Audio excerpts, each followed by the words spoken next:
Hello and welcome to the Paper Pad. My name's Hannah and today we are finally setting up this new journal for 2021 that I've been alluding to in the past two videos, I think, at least the past video. So this is a Midori notebook, but it's a really weird size and I've never seen one of these before, but I got it for Christmas. And I decided that it was the perfect journal for what I wanted to do. Even though I had originally planned on using a different kind of journal, this one just spoke to me, and I think that it's going to work really well for my purposes. Now I'm starting off with just some stickers that I am backing on this blue piece of scrap paper.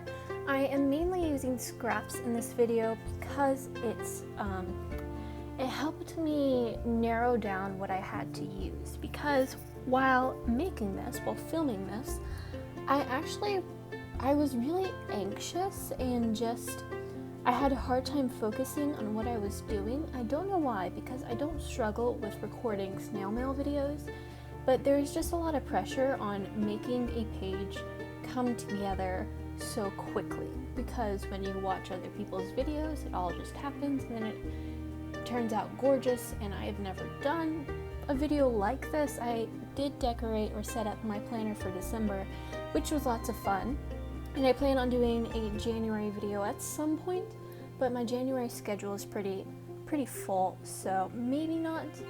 But this is really the first video like this where I expected it to go really quickly. At the top, this spread is going to be for experiences, kind of like a 2021 bucket list. So both big things and little things to do on weekends that I want to do in 2021. I wrote out the word experiences in these super cool pens, and then I tried to erase my pencil outline and it smeared the ink, and it was really bad. It wasn't salvageable, and I didn't really like the way that the font turned out anyways, so I am just going to go with the flow and make a little banner to cover up the title. Now, I would love to know what your thoughts on 2020 were and what your thoughts on 2021 are, because last January, I honestly wasn't very ambitious. I didn't have any resolutions. I kind of had vague ideas, like it would be nice to do these things, but I wasn't ready to actually do them, which ended up working in my favor. I was not ambitious at the beginning of the year, but this year I am. This year I am super excited to grow my YouTube channel and my Instagram, which you should check out. It's the_paper_pad, as well as my friendships and personal growth. I'm just super excited about this year and tackling it and shaping my life.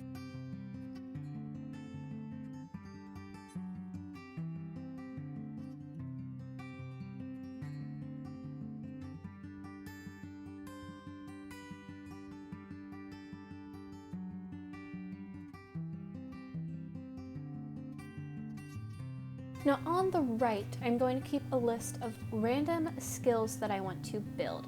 So each month I am choosing a different hobby or a different little trade, because I am a jack of all trades and master of none, to work on and try and improve in. And for the month of January, I have chosen drawing and sketching, so I wanted to include one of these sketches I've made previously. Right now I'm making a header, so I drew a little frame design, and then I cut out the middle, and I'm going to back it with the pink paper and write my heading on the pink paper, and then it's just going to be framed in this white dot paper, which is going to have pencil sketch marks on it. So in 2021, I've decided to devote some of my time to getting better at these little side hobbies, and I would encourage you to join me in this endeavor.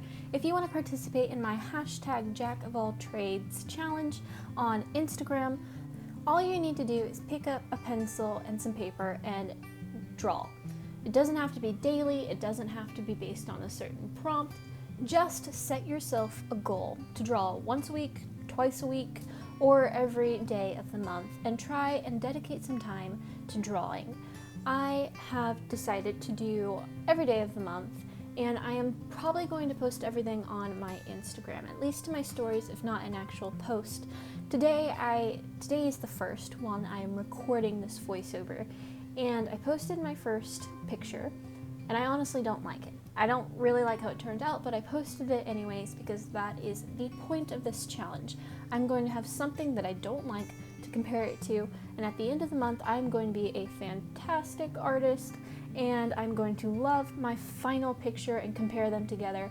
Not really, I am more realistic than that, but I do know that at some point I'm going to look back on that drawing and just be proud that I shared it. Just be proud that I dedicated the time to do it, and then I shared it. Right now, I don't have every month planned out for the rest of the year because I want to keep it a bit flexible. That way, if a month is busier than another, or if I'm going to be traveling more, and things like that, I can kind of adapt what my trade will be for that month to something that I will actually be able to achieve based on what is happening in my life, because I want this to be something that I actually achieve. I want it to be something that I actually do and look back on, not something that I did in January and then dropped halfway through February, like a lot of other things that people have tried and that I have tried. That said, I will be releasing the new prompt for each month on the last day of the month. So if you aren't that psyched about becoming a better drawer, but you might still be more interested in what we have going on in February, or you could decide that you're going to do each and every prompt of the year and just have a streak and be able to say you did all 12.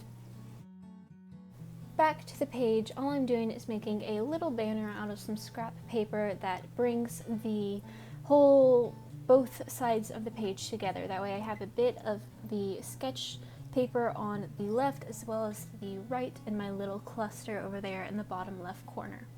That quote, by the way, says, that sticker on the bottom left says, "Create a happy life," in a black and gold script, which I thought was very fitting for the theme.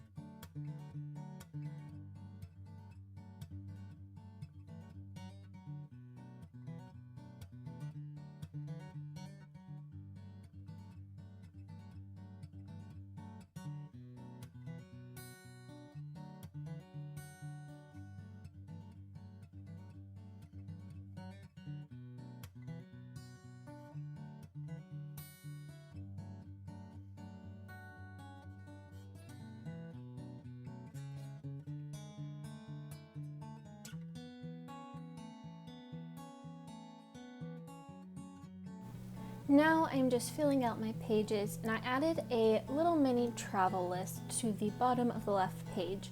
It's not a 2021 specific travel list, it's just my overall dreams. I also added a few random doodles just to bring the whole page together.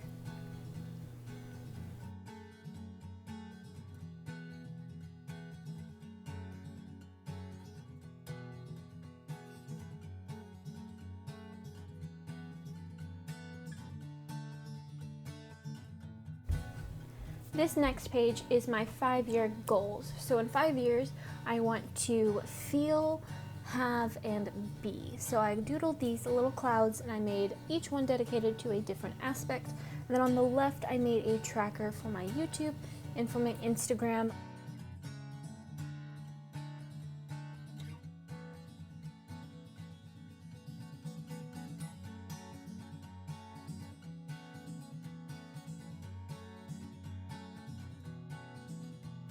Before this year, I had never made a 5-year goals or a 10-year goals or a 20-year goals or any list like that before. I definitely have plans. I've always kind of made plans for in the future, but I've never written them down in a spread like this, in something so specific as in 5 years, I will have this much done. I highly encourage that you do it. It was really interesting for me because in 5 years puts me at a really interesting crossroads. I will likely just be graduating with my bachelor's. So if after 5 years it's time for me to make my big decision of what I do after college, I'm not ready currently to say that I've not, taken college or whatever. I am ready for the next 5 years though.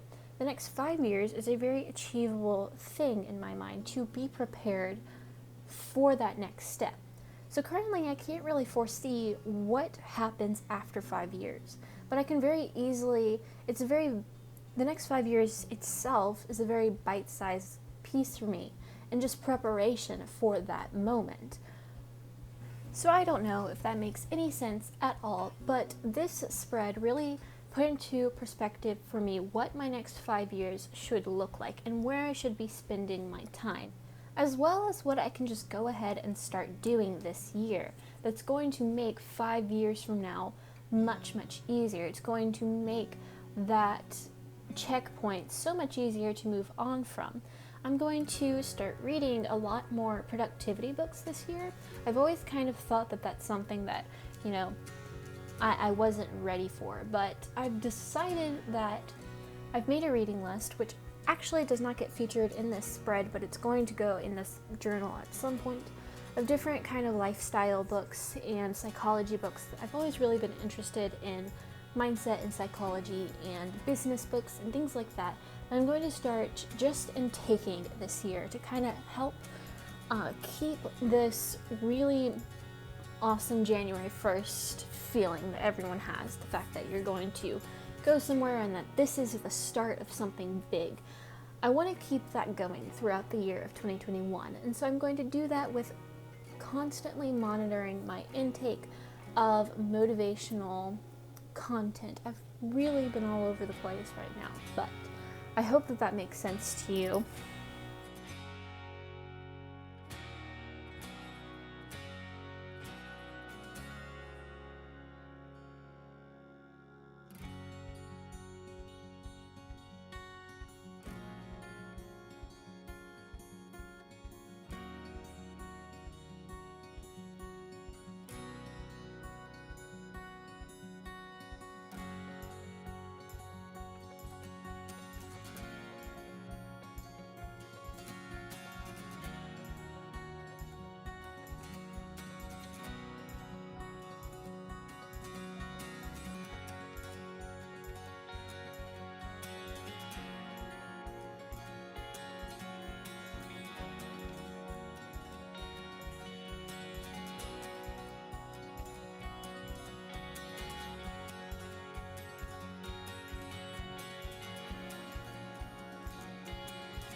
So speaking of monitoring my content that I am intaking, that is what I have specifically dedicated this spread for.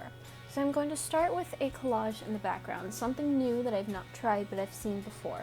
I'm mixing some regular white glue with some water to thin it out, and then I'm going to back it with this really pretty wrapping paper that has the gold foil dots on it. And I'm just going to do a collage on my background spread.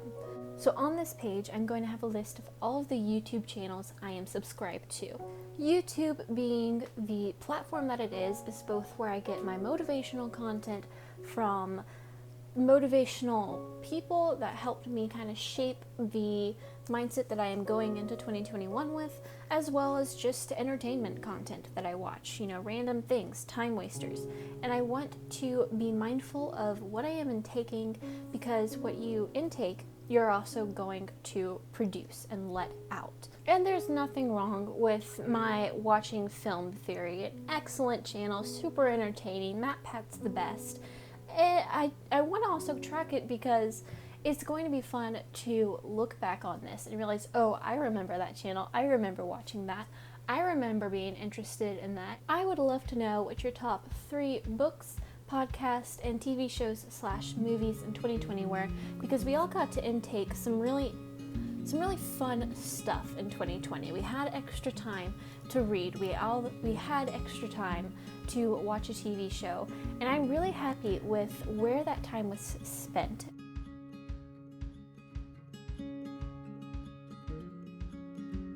For example, I finally read the entire Lord of the Rings series. I had some friends who I completely trust their judgment and I love tell me that they loved the books, and then I had some that told me that they hated the books or that they couldn't get through the books.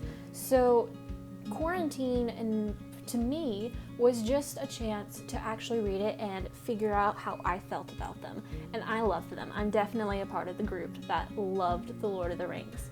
Yeah, I wasn't super, engaged with some of the wars and things like that because I'm not a boy. But I did love the series. I'm really happy that I read them. I would reread them, and it's just like a highlight that 2020 kind of allowed me to do that.